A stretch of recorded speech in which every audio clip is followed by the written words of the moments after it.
Let's start with Jeremiah Fears first, and just the kind of composure that he's had, and watching him continuously get better through the preseason and through this game. What did you kind of see from him tonight? There were definitely points in the game where, we needed a bucket.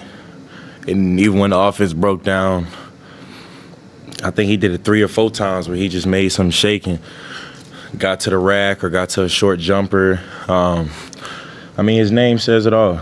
The brother is fearless.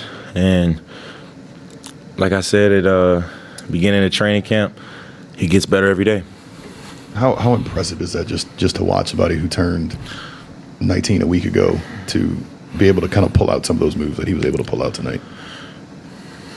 It's definitely impressive. This is the NBA, the best league in the world, and for somebody who at that age to, this be his first official game, and for him to handle that adversity the way he did out there. But like I said, those moments are crucial when the offense breaks down and the other team's on a run and we need a bucket. Like, those are definitely big buckets for us.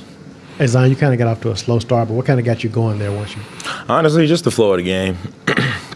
In preseason, I think I might have played 16, 18, 20, 25 or something. But nah, this was the real deal. And honestly, it was just getting the flow of the game, right? I think I found it towards the end of the second quarter. Zion, what does it mean to you when you look at the stat sheet and you see 33 minutes and 28 seconds, that would be like the second most minutes? I mean, you didn't play but one game more than that last year. So what does that mean to you? It means a lot. It definitely shows the work I've put in. It definitely shows that my coaches and the staff trust me to go out there and do that. And I felt great and I feel good, and I'm just keep that momentum going.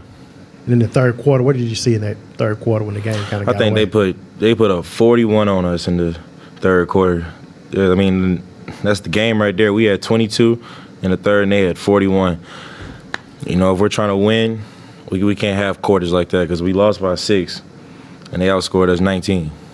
And my last question I want to ask you about just playing against Ja, man. What is it like when you get a chance to play against a guy that you grew up playing with?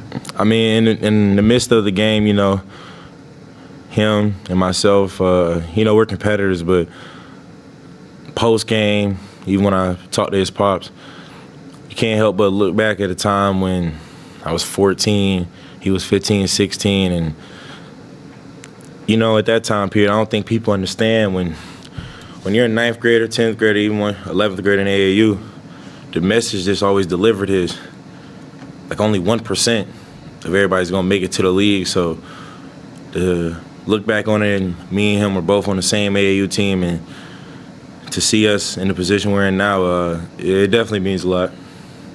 On that, can you piggyback on anything that was said on the court there at the last few minutes between you and Ja? Once the game was kind of wrapped up, it looked like y'all were having a nice little moment. For sure. That's my dog. I just said, don't do my young fella like that. But he gave a real answer. He said everybody had their welcome to the league moment. That was such a great response. I couldn't even be mad at it. All I could say was just don't do my young fella like that. Heard that. And then looking at the intensity you had to start the game, the first play they had a lob at the rim, but y'all snuffed it out. Got a bucket, come back, and you blitzed up, got the ball out of Ja's hands, and then stuck with him as the primary defensive assignment. Yeah, he hit the step back, but it showed what you wanted to do defensively, schematically, with your energy. Just what is that? What kind of tone does that set for what you're going to do on the defensive end this year? I definitely want my impact to be felt on defense this year, and granted he hit the shot, but if I can always influence the offensive player to take off-balance shots like that, if they hit them, I think when we look at film, we live with it. But I definitely want my impact to be felt on the defensive end this year. Hey, Zion, how much do you look forward to playing at home Friday and also playing against another number 1 overall draft pick? Always competing against great players is, as a competitor, is dope. But, I definitely look forward to playing at the crib. That's the city.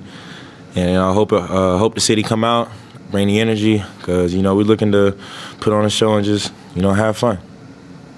Maybe last one. Before the game, a fan gave Jordan Poole a signed autograph by Allen Iverson. He talked about how that was his favorite player, stuff like that. And then I talked to him before the game about the grittiness, the swag. Do you think Jordan Poole can be that Allen Iverson type, maybe a little better defense for this team? First off, I'm going to give my respect to AI, the answer. A legend in the game. Me and Poole had conversations about it. I'm pretty sure he has like a tattoo of Allen Iverson, just out of respect for him. And, he definitely looks up to him, studies film. And I think with the Iverson cuts that we can set up for Poole, he can definitely take advantage of those things. And I think another thing with Poole is, I think social media has this kind of, they portray this image of him, and when you get around him, man, he's a dog. He's a competitor.